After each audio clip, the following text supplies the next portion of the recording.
Hindi tulad na minsan naging biro ni Senador Bong Revilla, hindi pa rin niya kakosa si Senador Jinggoy Estrada na hindi pa pinaaresto.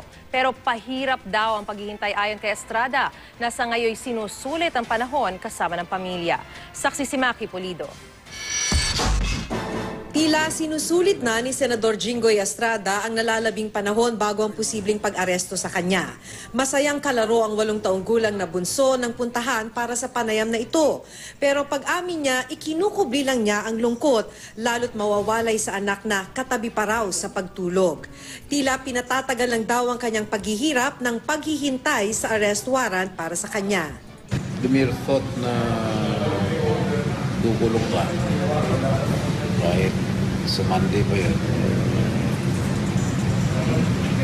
mental torture talaga. Pagpapasyahan pa lang kasi ng Sandigan Bayan kung may probable cause nga para kasuhan si Estrada. Sanay silang ma-arresto, hindi ba si Senator Enrile, ilang beses na na-arresto. Si Senator Jinggoy, ilang beses na na-arresto, hindi ba? Okay siguro sila. Pero kung may ilabas ngang arrest warrant, magpapasama raw si Estrada samang si Manila Mayor Erap at inang si Dr. Aloy. Didiretso raw sila sa Camp Crame at hindi na dadaan sa Sandigan Bayan tulad ng ginawa ni Senador Bong Revilla. I will submit myself to the rule of law. Di tulad ni Estrada at Revilla na tila tanggap ng maging magkakosa, tuloy pa rin ang laban ni Senador Juan Ponce Enrile kahit handa rin daw siyang magpakulong. Kanina, iginit ng kanyang mga abogado sa Sandigan Bayan 3rd Division na huwag siyang arestuhin at ibasura ang kaso niyang plunder.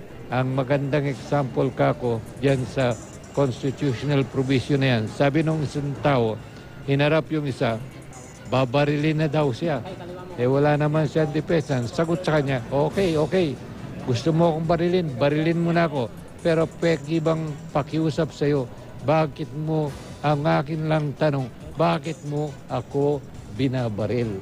Para rin kay Mendoza, hamon ngayon sa korte na huwag magpa-impluwensya sa anyay mobocracy o matinding pagkondena ng publiko sa mga sangkot sa pork barrel scam. Pagtitiyak naman ni Sandigan Bayan Presiding Justice Amparo Cabutahetang, sa mga ebidensya lang daw sila dedepende sa pagpapasya. Ako si Maki Pulido, ang inyong saksi.